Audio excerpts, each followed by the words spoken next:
The order came on a night so still that Clement Atkins could hear his own heartbeat over the creak of saddle leather, and by morning nothing in his life would ever be the same again.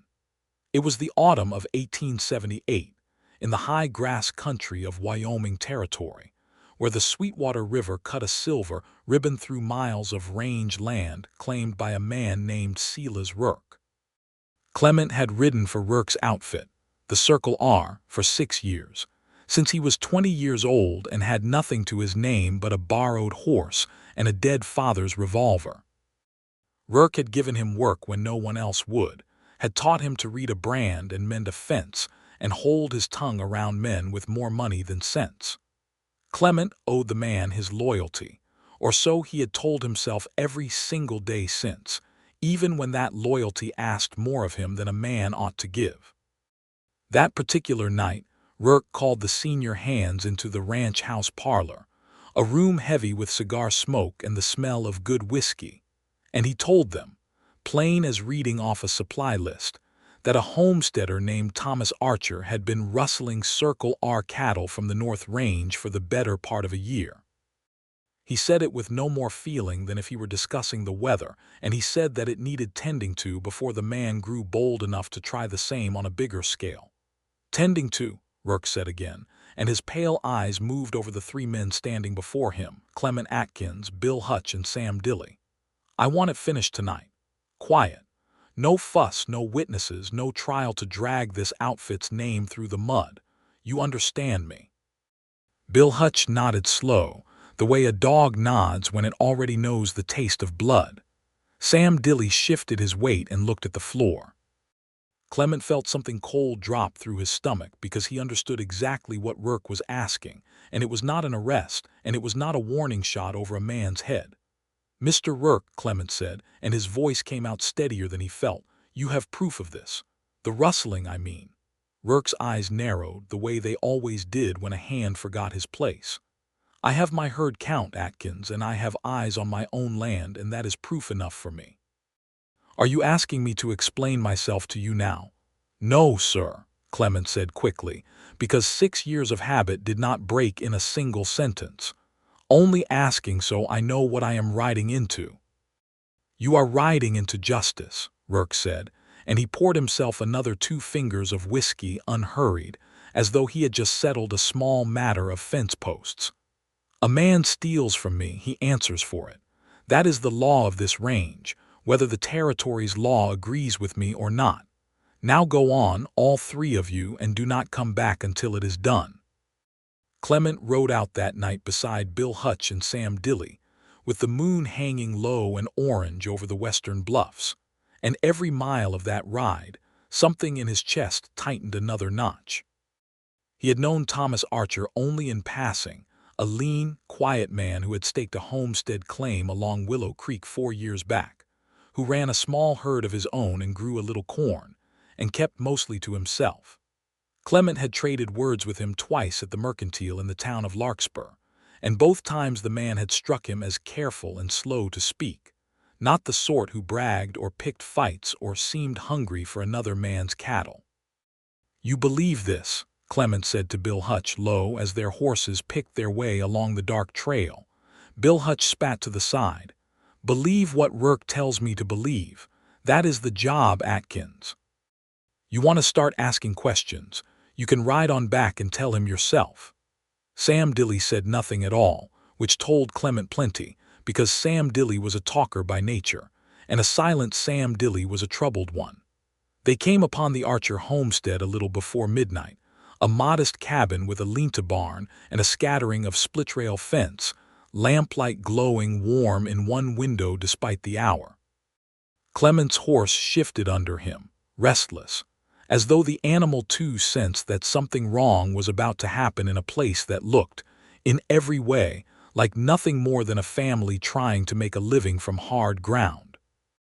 Bill Hutch reined up at the edge of the yard and pulled his rifle from its scabbard, slow and businesslike, the way he might ready a tool for a chore. "Sam, you take the back in case he runs. Atkins, you are with me at the front." Clement's mouth had gone dry. He looked at the lit window, at the thin curl of smoke rising from the chimney, and he thought of every night he had bedded down in the Circle R bunkhouse, trusting that the man who fed him and paid him was a man of some decency, however hard, however demanding. He thought too of his own father, dead of a fever when Clement was 15, and the drifting years after, and how desperate a man could become for a place to belong.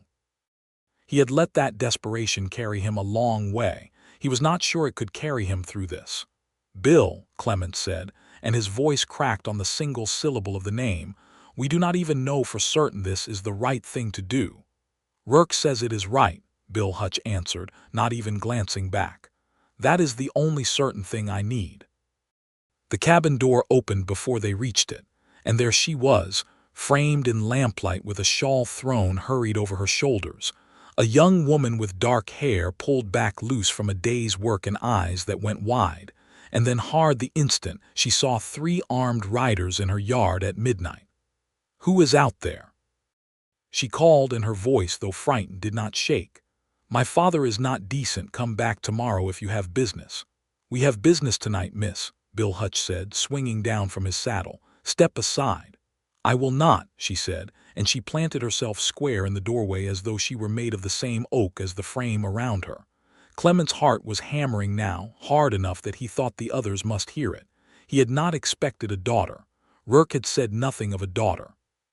He looked at her, really looked, and saw not a rustler's kin standing brazen and guilty, but a young woman defending her home with nothing but her own body between her family and 3 armed men, and something in him broke loose from 6 years of obedience all at once, like a dam giving way after a long, slow flood. "Ma'am," Clement said, stepping forward before Bill Hutch could push past her, "is your father inside?" "He is," she said, "and he has done nothing wrong, whatever lies brought you here.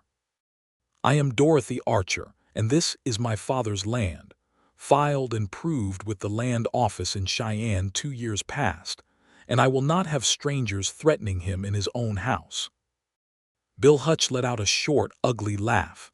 "Land office does not concern us, miss. Cattle counts do." "Then count them," Dorothy said, chin lifted. "Count every head on this place and you will find nothing but our own stock, every one bearing our own brand, and you may ask any of our neighbors along the creek the same." Behind her, a man's voice called out, weary and confused, "Dorothy, who is at the door?" "Men from the Circle R, father," she answered without turning, her eyes still fixed hard on Bill Hutch. "Come to make accusations in the dark like cowards." Thomas Archer appeared behind his daughter a moment later, a thin man with graying stubble and the stooped shoulders of someone who had worked hard land for little reward, and he put a steadying hand on Dorothy's shoulder, even as he faced the 3 riders with a calm that Clement found, in that moment, almost unbearable to witness, because it was the calm of an innocent man who did not yet understand how much danger he stood in. "Gentlemen," Thomas said, "I do not know what Rourke has told you, but I have never taken so much as a stray calf that was not mine to take. I have my bill of sale for every head on this place, going back to the day I bought them in Cheyenne. If Rourke believes otherwise, I welcome him to bring the sheriff out here in the light of day and settle it proper." Bill Hutch raised his rifle then, not all the way but enough, and Clement understood in that heartbeat that there would be no talking, no waiting for daylight, no sheriff summoned to settle anything. Rourke had not sent them here to investigate. He had sent them here to end a problem, quiet and final, the way a man might drown an unwanted litter of kittens rather than trouble himself finding them homes. "Bill," Clement said, and this time his voice did not crack at all. It came out low and hard. "Put it down." Bill Hutch turned, startled, the rifle swinging half toward Clement now instead of toward the cabin. "What did you say to me, Atkins?" "I said put it down," Clement repeated, and he had his own revolver drawn now, though his hand trembled with the enormity of what he was doing, turning his gun on a man he had ridden with for years, on Rourke's own orders, in Rourke's own name. "This man has done nothing. You heard him. Bills of sale, honest brands, a daughter standing in that doorway who never rustled a single steer in her life. We are not murderers, Bill. Whatever Rourke told us to believe, we are not that." "Rourke will skin us both if we ride back without this done," Bill Hutch said, though his rifle had lowered a fraction, uncertain now, caught between two loyalties he had never expected to have to choose between. "Then let him skin me," Clement said. "I will not have an innocent man's blood on my hands because my boss said a word against him in a warm parlor with a glass of whiskey in his fist. Get on your horse, Bill. You too, Sam. Ride back and tell Rourke I stopped you. Tell him whatever you need to tell him. But this ends here tonight, and it ends without a single shot fired into that house." For a long, terrible moment, nobody moved. Sam Dilly, still mounted at the rear of the cabin where he had gone to cut off any escape, called out uncertainly, "Bill, what do we do?" Bill Hutch stared at Clement for a long moment, weighing something behind his eyes that Clement could not name, and then, slow and deliberate, he lowered the rifle the rest of the way and swung back up into his saddle. "You have made yourself an enemy tonight, Atkins," he said. "Rourke does not forgive being crossed. You know that better than any man on that outfit." "I know it," Clement said. "Then you are a fool," Bill Hutch said, though there was something almost like respect buried beneath the contempt in his voice. "But I will not be the one to gun down a family in their own yard over cattle that likely never left this range at all." He wheeled his horse and called to Sam Dilly, and the two of them rode off into the dark without another word, back toward the lights of the Circle R, leaving Clement standing alone in the moonlit yard with his revolver still drawn and his whole life, as he had known it, unraveling behind him with every hoofbeat that faded into the night. Dorothy Archer lowered the shawl from where it had slipped off one shoulder in her nervous grip on the door frame, and she looked at Clement with an expression that was not quite trust, not yet, but was no longer pure fear either. "You turned on your own outfit," she said, "for us. Why would you do such a thing?" Clement holstered his revolver slowly, his hand still not quite steady. "Because I looked at you standing in that door, ma'am, and I looked at your father behind you, and I could not make myself believe that Rourke's word was worth more than what my own eyes told me was true. I have followed that man a long while. I never once thought following him would lead me here." Thomas Archer stepped past his daughter, extending a hand that shook faintly, whether from age or from the fright of the evening, Clement could not say. "You saved our lives tonight, son. I do not know your name." "Clement Atkins," Clement said, taking the offered hand. "Well, Clement Atkins," Thomas said, "you cannot go back to that ranch now, not after this. Rourke will have you killed for what you have done, same as he wanted us killed." Clement knew it was true even as Thomas said it. There was no riding back to the Circle R bunkhouse, no explaining his way out of drawing a weapon on Bill Hutch in defense of the very man Rourke had ordered dead. His whole world, narrow and hard as it had been, had just closed itself off behind him. "I have nowhere else to go," Clement admitted, and it was the first time in 6 years he had said such a thing aloud. Dorothy looked at her father, and something passed between them, a silent understanding built from years of just the two of them managing a hard homestead together since Dorothy's mother had died of the fever 3 winters back. Thomas nodded once, as though answering a question his daughter had not needed to speak. "Then you will stay here tonight," Thomas said, "and in the morning we will decide what is to be done." A man who draws his gun to save strangers from his own outfit is a man this family owes a debt to, and the Archers do not leave a debt unpaid. That night, Clement Atkins slept on a pallet by the Archer hearth, his revolver within reach out of old habit, though he did not truly believe Rourke would send men back before dawn. He lay awake a long while listening to the settling of the cabin and the wind against the shutters, and his mind kept returning, unbidden, to the sight of Dorothy Archer standing in that doorway, unafraid, chin lifted against 3 armed men, ready to give her own body as a shield for her father. He had known plenty of women in his rough years riding the range, women at dance halls in whatever town the outfit passed through, but he had never in his life seen anything like the fierce, plain courage in Dorothy Archer's face, and he found he could not stop thinking of it even as exhaustion finally pulled him under. Morning came gray and cool, with a mist still clinging low along Willow Creek, and Clement woke to the smell of coffee and cornmeal frying in a skillet. Dorothy was at the stove, her sleeves rolled and her dark hair braided back properly now in the daylight, and when she caught him watching her she did not look away, only studied him a moment with open curiosity. "You slept," she said. "I did not think you would, given what came before it." "I have slept in worse places with worse worries," Clement said, sitting up and running a hand through his hair.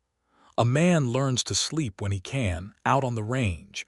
It does not always wait for a convenient hour." "My father is out checking the stock," Dorothy said, setting a plate before him with a portion of cornmeal mush and a strip of bacon. More than Clement felt he had any right to eat under a roof he had nearly helped destroy the night before. "He says we owe you a debt, and I believe him, though I will tell you plain, Mr. Atkins, that I do not trust easily, not after last night." "I would not ask you to," Clement said. "I rode into your yard with 2 other men meaning you and your father harm. I have given you no cause yet to trust me beyond one moment of conscience that came late and nearly too late." Dorothy studied him a long moment, her arms crossed, and something in her expression softened just slightly at the honesty of his answer. "Most men would make excuses for themselves this morning. You are not doing that." "There is no excuse worth making," Clement said. "I rode for a man 6 years without asking hard enough what kind of man he truly was. Last night showed me plain enough. I do not intend to spend today pretending otherwise." She set a second plate down for herself and sat across the rough table from him, and for a while they ate in a silence that was not quite comfortable but was no longer hostile either. Outside, they could hear Thomas Archer's voice, low and murmuring to the cattle as he moved among them, counting heads the way a man counts his own children when he fears one might be missing. "What will you do now?" Dorothy asked at last. "You cannot go back to Rourke's outfit.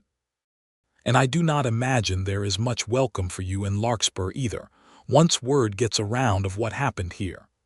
Clement turned that question over slowly, because he did not have a ready answer. 6 years of his life had been built around one outfit, one boss, one bunk in one long low building full of men he had called friends, however imperfectly. All of that was gone now, burned away in a single night's decision. "I do not rightly know," he admitted. "I have some money saved, not much. A horse, a saddle, a rifle, and a revolver. I could ride south, try my luck with another outfit that has not heard the name Clement Atkins yet." "Or," Dorothy said, and there was something careful in the way she said it, testing the words before she committed to them fully, "you could stay here a while. My father cannot manage this place alone forever, not as he gets older, and we could use a hand who knows cattle and is not afraid to stand against Rourke's outfit when it counts. It would not be circle our wages. It would be hard, honest work on a small place, nothing grand." Clement looked at her, surprised by the offer, and something warm moved through his chest that had nothing to do with the coffee. "You would trust a man in your home who rode into your yard last night meaning to see your father dead?" "I would trust a man," Dorothy said steadily, "who chose at the last moment when it mattered most to do right instead of what he was told. That is not nothing, Mr. Atkins. That is, in fact, a great deal more than most men manage in this life." Thomas Archer returned from the pasture a short while later, his face drawn with worry despite the calm count of his herd, and he sat heavily at the table and accepted the coffee Dorothy poured him. "Every head accounted for," he said. "There was never any rustling. I do not know what Rourke believed or claimed to believe, but it was a lie built to give him cause to move against me." "Why would he want cause against you at all?" Clement asked. "Your place is small. It cannot trouble a man with as much range as Rourke holds." Thomas was quiet a moment, staring into his cup. "It is not the size of my herd that troubles him. It is the water. Willow Creek runs strong through my land even in the dry months, stronger than any spring on his own range, and I hold the deeded rights to it clean and clear, filed proper with the land office. Rourke has wanted this creek for 2 years now, has offered to buy me out twice at a price no honest man would accept for land his family has worked to build a life on. When I refused him the second time, he told me I would regret it." "I did not think he meant murder." Clement felt the old cold drop in his stomach return, sharper now with understanding. He does not want you gone because he believes you a thief. He wants you gone because you stand between him and water he covets, and killing you quiet in the night would leave no one to inherit but a daughter he could pressure or frighten off easy enough alone. That is exactly what he intended, Thomas said grimly, and it would have worked last night if not for you, son. Dorothy set her cup down with a small, hard clink. Then it is not finished. Rourke will not simply let this pass. He will come again, or send others, and next time he will not be so foolish as to send a man with a conscience. The weight of that truth settled over the table, and Clement understood that his choice the night before had not ended the danger to the Archer family. It had only delayed it, and had made an enemy of the most powerful man in the county in the process. There was no simple path forward now, no quiet retreat to some other ranch in some other territory where his name meant nothing. Whatever came next, it would have to be faced, not fled from. Then we had best decide what to do about it, Clement said, before Rourke decides for us. Over the following days, Clement settled into a rhythm of work on the Archer homestead that felt, in its own way, more honest than anything he had done in 6 years riding for Rourke. He mended fence, doctored a lame heifer, helped Thomas dig a second well closer to the cabin, so the family would not need to walk so far to the creek in the coldest months. In the evenings, he sat at the same table where he had eaten that first uncertain breakfast, and slowly, over shared meals and quiet talk, he came to know Dorothy Archer not as the fierce stranger who had blocked a doorway against armed men, but as a young woman of 22 years with a sharp wit, a stubborn streak as wide as the Wyoming sky, and a tenderness toward her father and the land they worked together that Clement found he admired more with each passing day. "You are quiet tonight," Dorothy said one evening, as they sat on the porch step watching the last light drain out of the western sky while Thomas dozed by the fire inside. "Just thinking," Clement said. "About Rourke." "About a good many things," Clement admitted. "About Rourke, yes, and what he might do next, but also about how strange it is that a man can spend 6 years thinking he knows exactly what his life is meant to be, and then one night everything shifts, and he finds himself somewhere he never expected, doing work he never imagined, sitting beside people he never thought to meet." He glanced at her, feeling suddenly unsure of himself in a way he had not felt since he was a much younger man. "I do not regret it, Miss Archer, whatever comes of it. I want you to know that plain." Dorothy was quiet a moment, her eyes on the darkening horizon. "I confess I did not expect, when you rode into our yard that night with a rifle at your side, that I would come to feel glad of your company these weeks since. But I do, Clement. I am glad of it."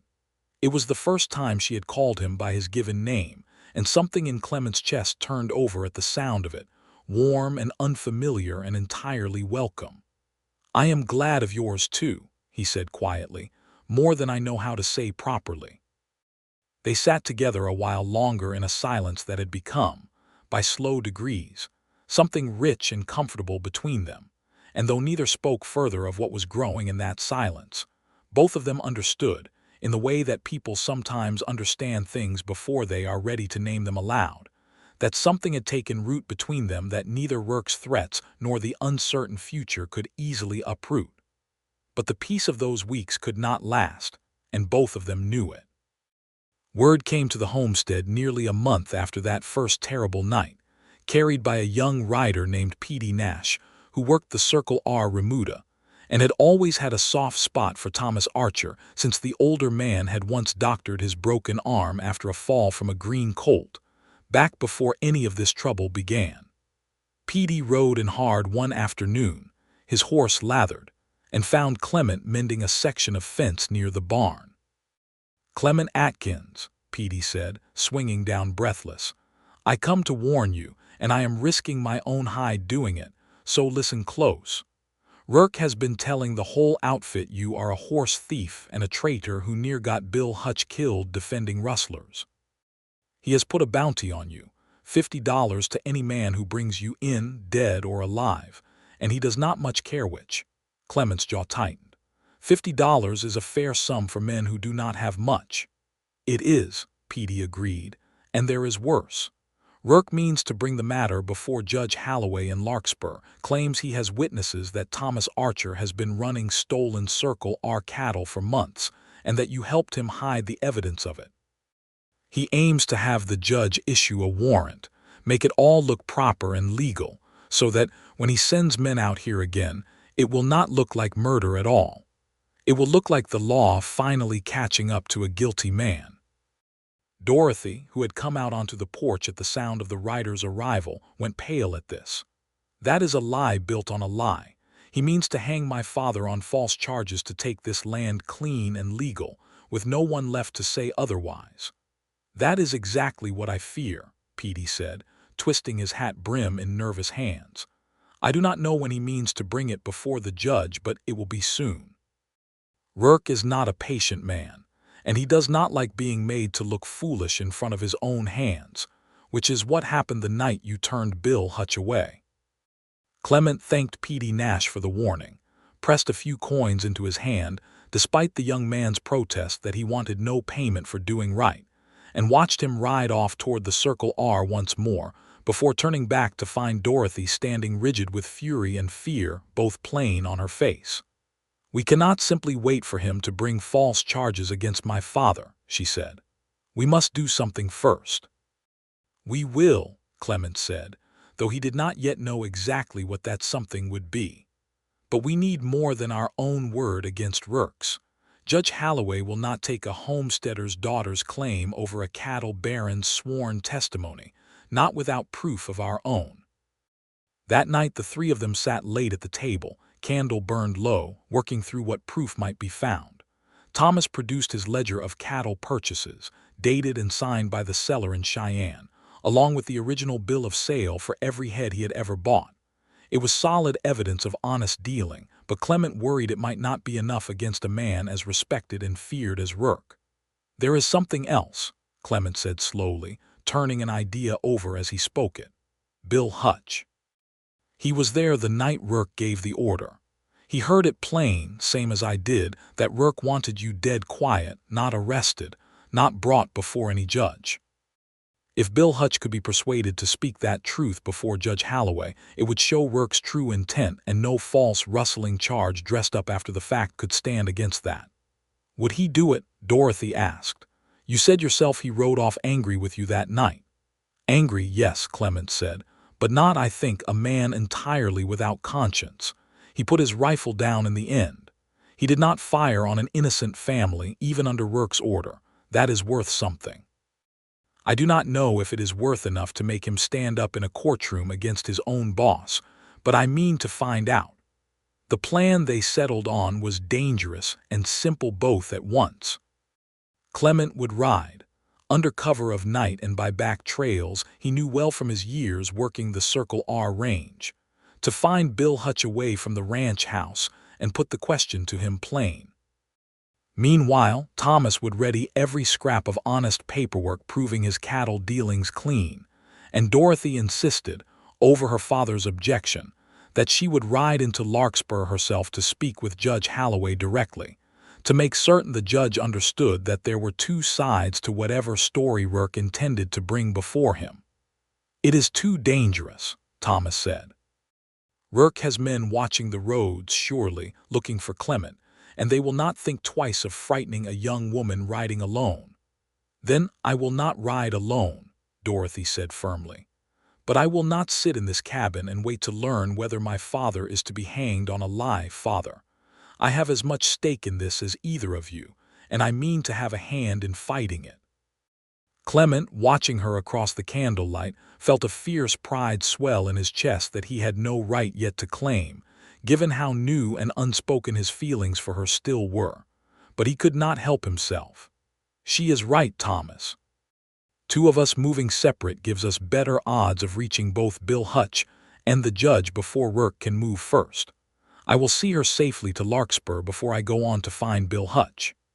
It was decided, and though Thomas argued a while longer out of a father's natural fear for his only child, he relented at last, seeing the same steel in his daughter's eyes that Clement had come to admire so deeply these past weeks. They set out before dawn 2 days later, Clement and Dorothy riding together toward Larkspur while Thomas remained behind to guard the homestead and gather every last piece of paper that might serve as proof of his innocence. The morning was cold and clear, frost still silvering the grass in the low places, and their breath rose in pale clouds as they rode. "You have not asked me," Dorothy said, after they had ridden a while in silence, "why I insisted on coming beyond wanting to help my father."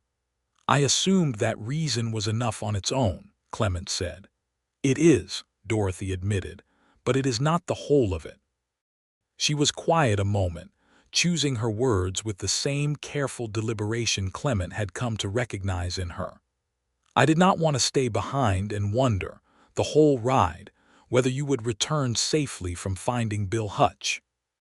I would rather face whatever danger comes to me directly than sit waiting to hear whether it has already come to you." Clement's heart turned over at that, and he reined his horse a little closer to hers on the trail. "Dorothy," he said, and it was strange to him how natural her given name had become on his tongue in these past weeks. "I do not know what proper words a man ought to use for a feeling like this, out here on a cold trail with danger waiting on every side of us. But I have come to care for you more than I know how to say plainly. Whatever happens with Rourke, whatever comes of this fight, I wanted you to know that." Dorothy looked at him, and in the pale morning light he saw color rise in her cheeks that was not entirely from the cold. "I have come to care for you too, Clement Atkins," she said softly. "I have tried these past weeks to tell myself it was only gratitude for what you did that first night, but it is more than that now, and I think it has been more than that for some time." Neither of them said anything further for a long while, but Clement rode the rest of the way to Larkspur with a warmth in his chest that no cold morning wind could touch, and he found himself, even amid all the danger pressing in around them, unable to keep from smiling.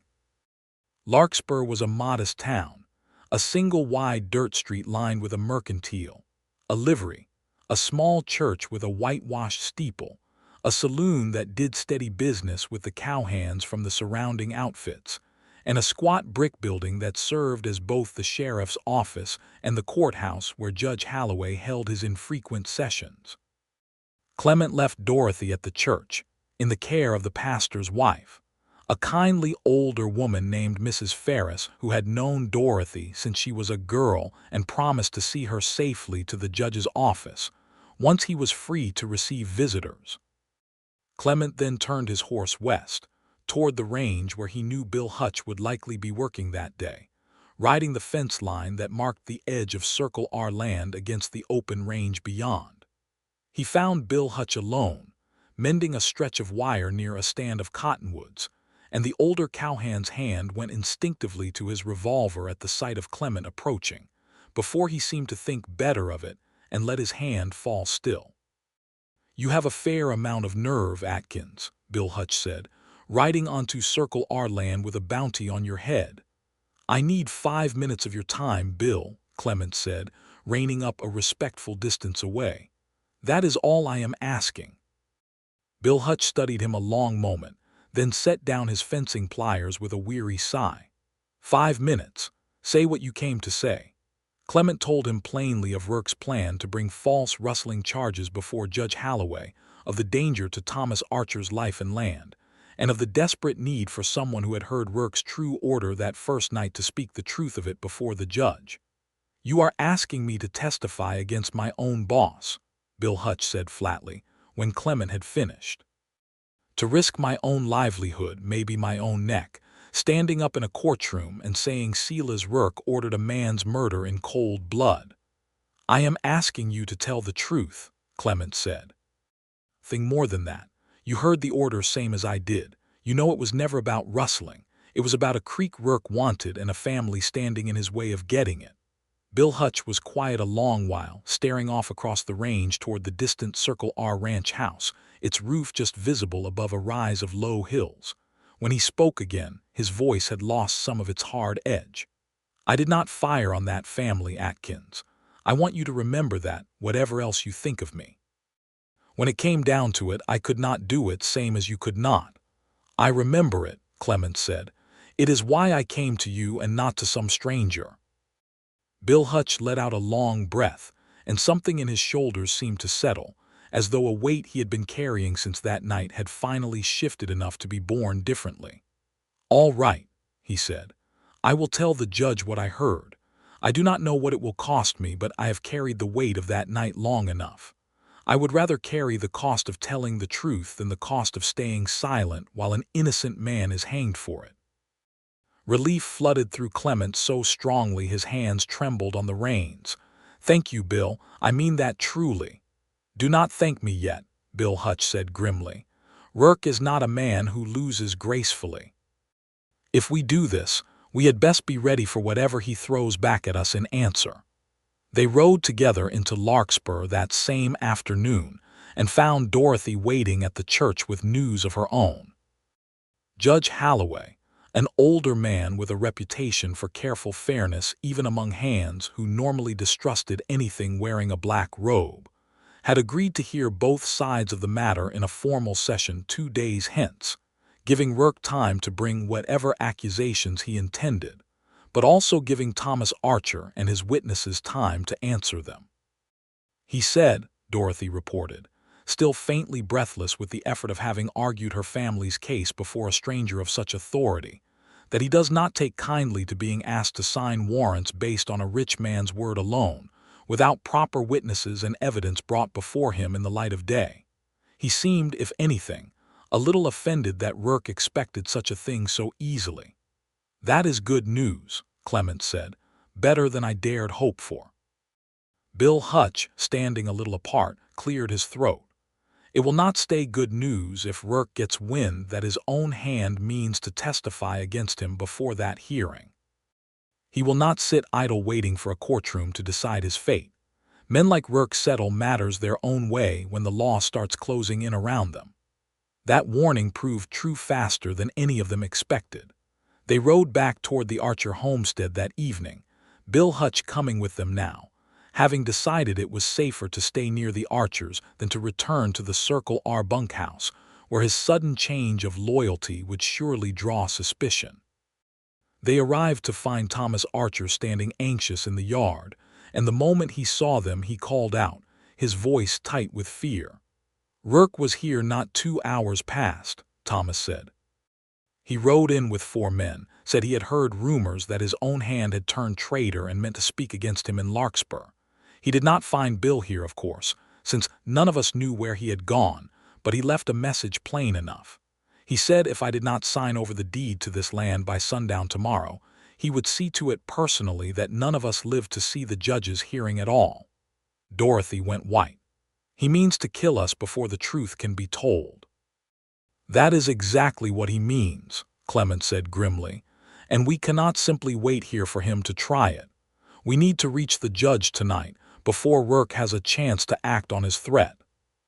But even as he said it, the sound of distant hoofbeats reached them on the evening wind, many riders moving fast along the trail from the direction of the Circle R, and Clement understood with a cold certainty that Rourke had not intended to wait even until sundown tomorrow. He had come to finish what he had failed to finish weeks before, and this time he had brought enough men that no single cowhand's conscience would be enough to stop him. "Inside," Clement said sharply. "All of you now. Bill, you take the west window, I will take the east. Thomas, get Dorothy to the root cellar. It will give her cover if this turns to real shooting." "I'm not hiding in a cellar while my father and the man I love stand out here facing gunfire," Dorothy said fiercely, and the words "the man I love" seemed to catch even her by surprise, though there was no time now for either of them to dwell on it. "Dorothy," Clement said, gripping her shoulders, "please. I cannot fight with a clear head if I am also fearing for your life every second. Let your father get you to safety. I promise you I will do everything in my power to see this through and come back to you." She searched his face a long moment, and whatever she saw there seemed to steady something in her, because she nodded once, sharp and decisive. "You had better keep that promise, Clement Atkins." "I intend to," he said, and then there was no more time for words because the riders were already thundering into the yard, torches raised against the gathering dusk, and at the head of them, mounted on a fine black gelding, sat Silas Rourke himself, his pale eyes cold and furious in the flickering light. "Atkins," Rourke called out, reining up a stone's throw from the cabin, flanked by 4 armed men Clement recognized as some of the roughest hands on the Circle R payroll, men chosen not for loyalty of character, but for willingness to do whatever was asked without question. "You have caused me a great deal of trouble these past weeks. I had hoped you would have the sense to run far and not look back. Instead, you have gone crawling to a judge with lies about my business, and turned one of my own men against me in the bargain." "They are not lies," Clement called back from the cover of the doorway, his revolver drawn but not yet raised, hoping still that words might carry them through this without bloodshed. "You ordered Thomas Archer killed, not arrested, not questioned, killed outright, because he would not sell you water rights you had no honest claim to. Bill Hutch heard the same order I did. That is the truth Judge Halloway will hear in 2 days' time, whether you like it or not." Rourke's expression twisted with fury, though he mastered it quickly, his voice dropping into something colder and more dangerous than open rage. "There will be no hearing in 2 days, Atkins, because there will be no witnesses left alive to speak at it. I have built this range from nothing, with my own 2 hands, and I will not see it undone by a stubborn homesteader's lies and a traitorous cowhand's guilty conscience." "You will see it undone by the truth," came another voice, and Bill Hutch stepped into view at the window, his own rifle steady in his hands. "I rode with you 6 years too, Rourke, same as Atkins. I never thought I would live to see the day I aimed a weapon at you, but I will not stand by and watch you murder an innocent family to steal their creek." For a long, taut moment nobody moved, the only sound the restless shifting of horses and the distant call of a night bird somewhere along the creek. Then one of Rourke's men, a broad-shouldered brute named Garrett, raised his rifle toward the cabin window, and everything broke loose at once. The first shot went wide, splintering wood from the door frame above Clement's head, and he returned fire instinctively, catching Garrett's horse in the shoulder rather than the man himself, enough to send the animal rearing and throwing its rider hard to the ground. Bill Hutch's rifle cracked from the window, and a second of Rourke's men cried out and clutched his arm, more startled than gravely wounded. The night dissolved into chaos, shouting and gunfire and the panicked stamping of horses, and Clement, crouched behind the cabin's stout log wall, felt a fear unlike anything he had known before, not for himself, but for Dorothy and her father hidden in the cellar beneath the floor, and for whether he would survive this night to keep the promise he had just made her.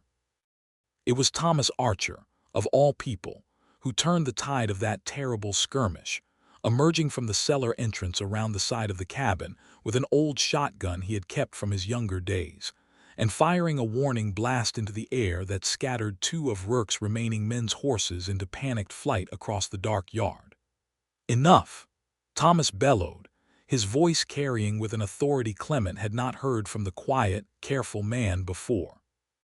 "Rourke, call your men off, or I swear before God I will see every one of you answer for this before the territory marshal, not just the local judge. There are witnesses enough now to bury you 6 times over for what you have done here tonight." Rourke, still mounted, his face contorted with a rage that had curdled now into something closer to desperation, looked around at his scattered, wounded, retreating men, and seemed for the first time to grasp that this night was not going to end the way he had planned. "You will regret this, Archer," Rourke spat. "All of you. I will see this settled, one way or another." "Then settle it before the judge," Clement called out, stepping into the open now that the immediate danger of gunfire had passed, his own revolver still leveled steady in Rourke's direction. "You have 4 wounded men and no more advantage here tonight, Rourke. Ride back to your ranch and think hard on what happens to a man who orders murder and then fails at it not once but twice, with witnesses both times to testify against him." For a long moment, Rourke sat his horse in silence, staring down at Clement with an expression of pure loathing, and Clement half expected the man to draw and fire despite everything, consequences be damned. But whatever cold calculation ruled Silas Rourke's heart, it was calculation still, and he seemed to weigh the odds now stacked against him and find them, for the first time in his life, unfavorable. "This is not finished," Rourke said, low and venomous, and then he wheeled his horse and rode off into the dark, his remaining men scrambling to follow, leaving behind only the drifting smoke of gunfire and the ragged breathing of everyone left standing in that yard. Dorothy emerged from the cellar a moment later, her face pale but her eyes fierce, and she ran across the yard straight into Clement's arms without a word of hesitation, and he caught her and held her tight, his heart still hammering from the fight, relief flooding through him so powerfully his knees nearly buckled with it. "You are unharmed," she said against his shoulder, half question, half declaration of relief. "I am," Clement said, "and so is your father, and so, it seems, is Bill Hutch. We came through it, Dorothy, all of us." "This time," she said, pulling back just enough to look up at him, her eyes bright with unshed tears. "But he will try again. You heard him. This is not finished," he said. "No," Clement agreed, "it is not. But we have 2 days until that hearing, and now Rourke's own men have seen him ride an armed party against a homestead with no legal cause behind it at all. That will be harder for him to explain away than any rustling charge he tries to bring against your father." They spent that night keeping watch in shifts, though Rourke did not return, and in the gray light of morning, Bill Hutch rode alone into Larkspur to inform Judge Halloway of the attack, gathering the wounded Circle R hand named Garrett's own account as further evidence, since the man, once separated from Rourke's immediate presence and facing the very real possibility of prosecution for his own part in an armed assault, proved surprisingly willing to speak plainly about what he had been ordered to do and why. The hearing, when it came 2 days later, was a tense and crowded affair. The small Larkspur courthouse packed with curious townsfolk and ranch hands from half a dozen outfits, eager to see how the powerful Silas Rourke would answer for what had, by then, become common knowledge throughout the county. Judge Halloway, seated behind his plain wooden desk with a gravity that silenced even the most restless spectators, heard first from Thomas Archer, who laid out his honest bills of sale and his years of careful, lawful ranching along Willow Creek. Then he heard from Bill Hutch, who spoke with a steady, unflinching voice of the night Rourke had ordered Thomas Archer's murder in cold blood over water rights, dressed up afterward as justice against a supposed rustler.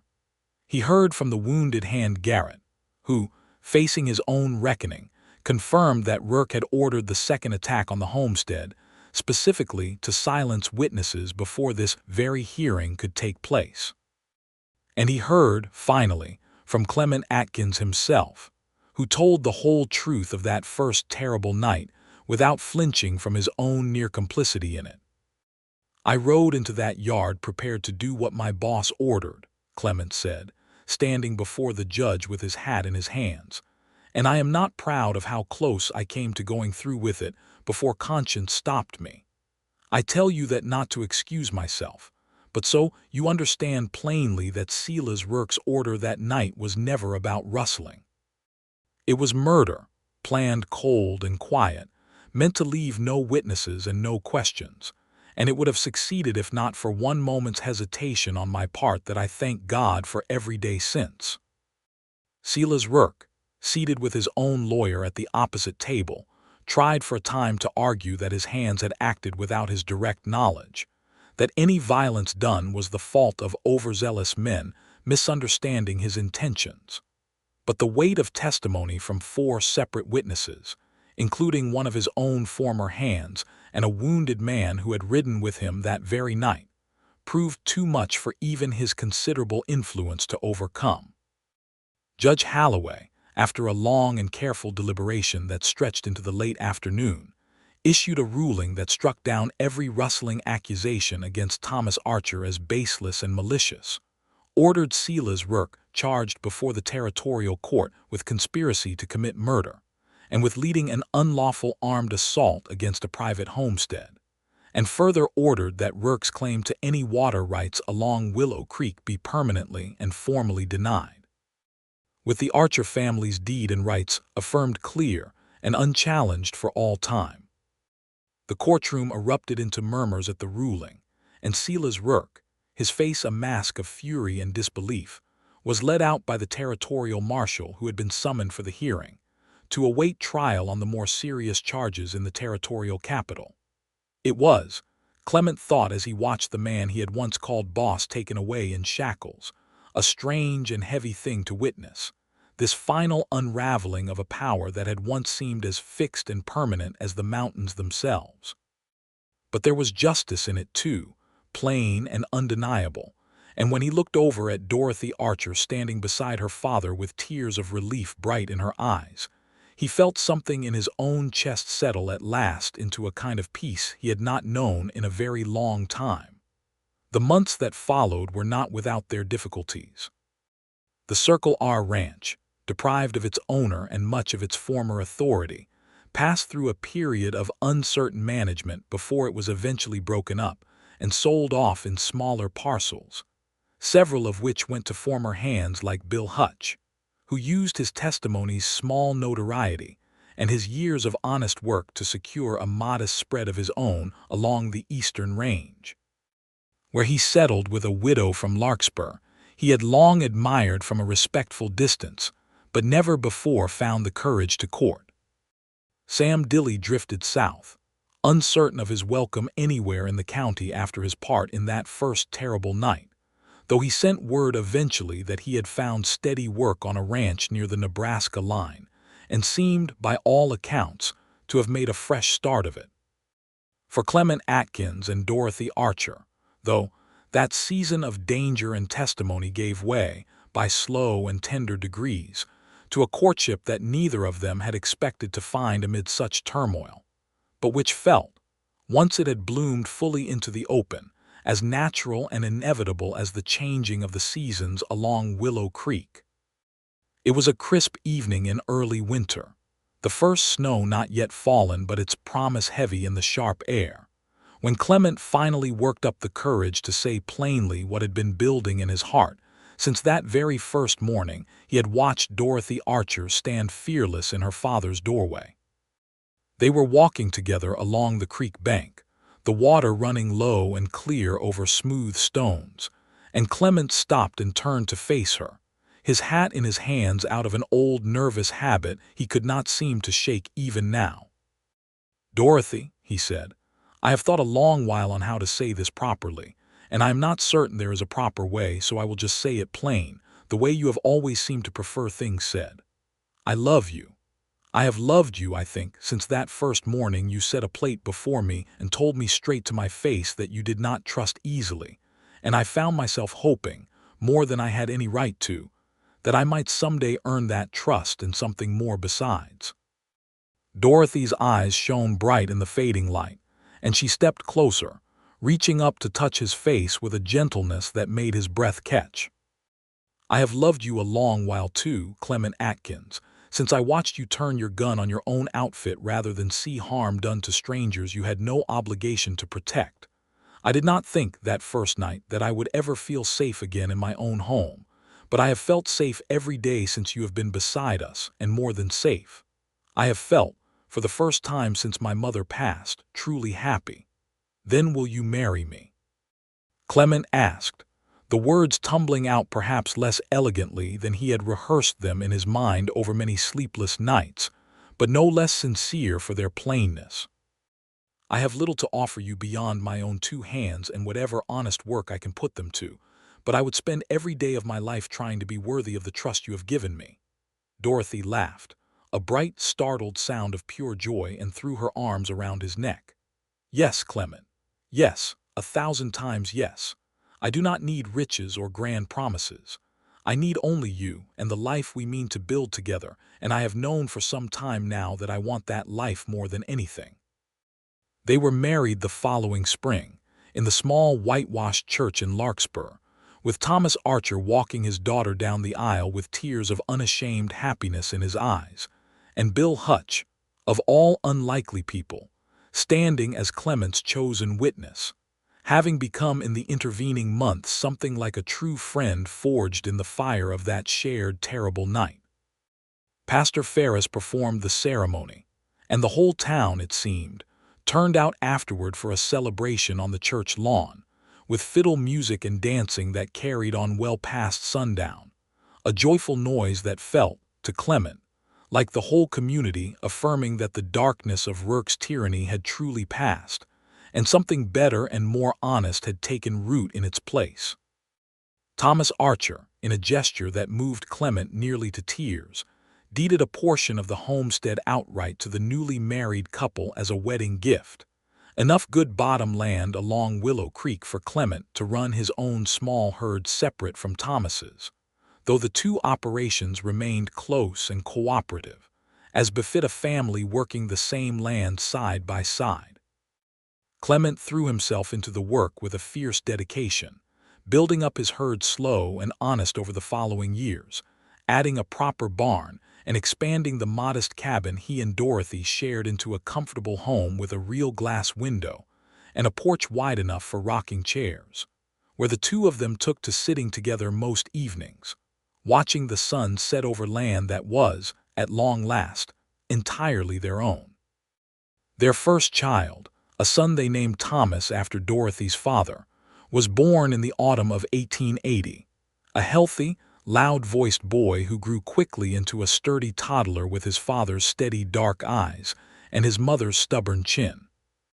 2 years later came a daughter, whom they named Sarah after Dorothy's late mother, a bright and curious child who took to trailing after her older brother across the homestead almost from the moment she could walk. Thomas Archer, growing gray and content in his years as a grandfather, delighted in spoiling both children with small carved toys and long afternoons spent teaching young Thomas to fish along the creek that had once nearly cost the family everything, and now provided instead the quiet, sustaining backbone of their shared prosperity.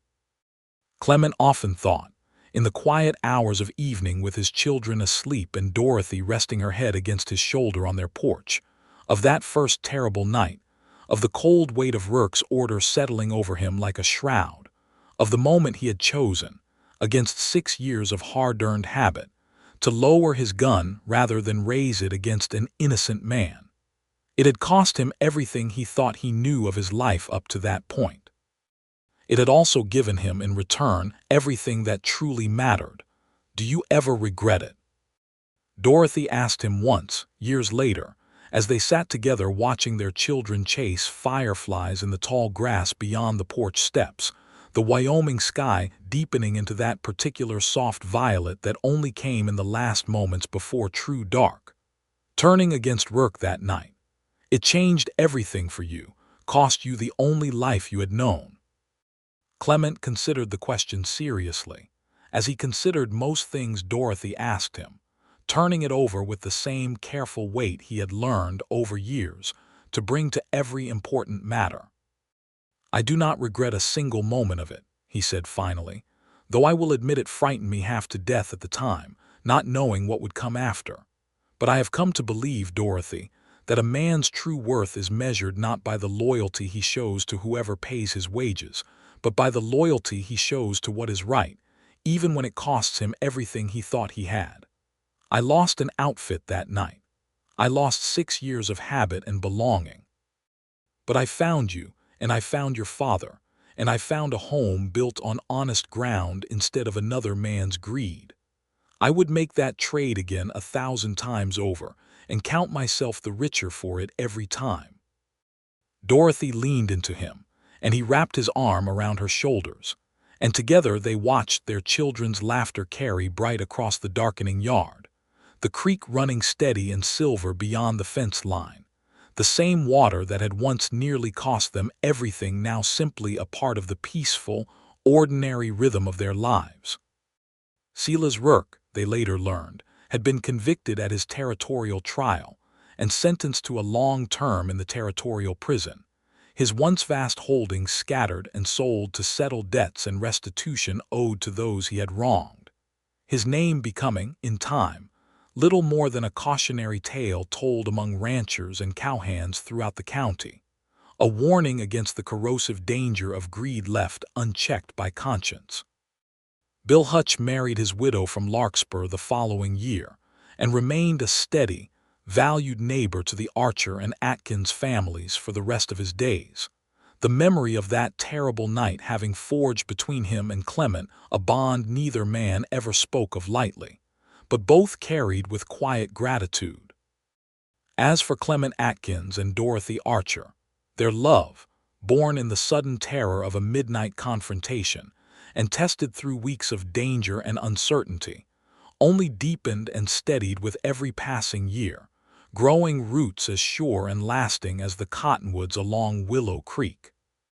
They raised their children on land held clean and honest, taught them the value of courage over comfortable obedience, and lived out their days together in the modest, hard-won happiness of two people who had once been strangers, brought together by injustice, and kept together ever after by love.